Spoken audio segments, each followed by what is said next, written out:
မင်္ဂလာပါဗျာအခုကတော့ကျွန်တော်ဟဲတုံးရော်ကွင်းစာဗုဒ္ဓဘာသာဘုန်းကြီးကျောင်းရောက်နေပါပြီဒါဘူးဆမ်းမရှိတာပါဒီမှာဆိုလဲသူတို့ဒီကိုရီးယားရိုးရာဒီမှာလက်ဆောင်လေးလည်းအများကြီးရှိတယ်ဒီမှာ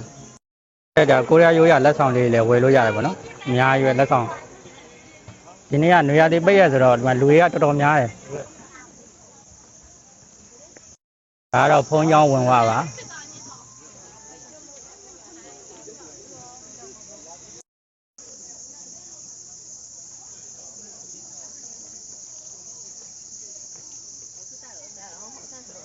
ဖုန်းကြောင်းဝင်သွားမှာရှိတဲ့ဒါတရုတ်ရိုးရာ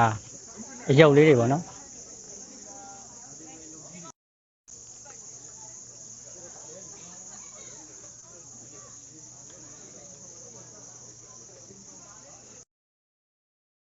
အယုတ်တွေပေါ့နော်ဒါဖုန်းကြောင်းဝင်သွားမှာရှိတာပါဖုန်းကြောင်းဝင်သွားမှာတော့ဒီဖုန်းကြောင်းတိုင်းလိုလိုပဲပေါ့ဒီလိုပုံစံလေးရတော့ဖုန်းကြောင်းတိုင်းမှာရှိတယ်တော်တော်လေးလှတယ်မှာဖုန်းကြောင်းလေး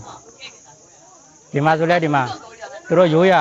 ရုပ်လေးတွေပေါ့နော်သူတို့ရိုးရာရုပ်လေးတွေဒီမှာဆိုရင်ဒါနေရာဒီပေးရဆိုတော့ဒီမှာလာလဲတဲ့လူတွေလည်းများတယ်ဒီမှာတော့တော်တော်များများတော့ဒီနိုင်ငံခြားသားတွေလည်းများတယ်ပေါ့နော်နိုင်ငံခြားသားတိုးရစ်တွေတော်တော်များတ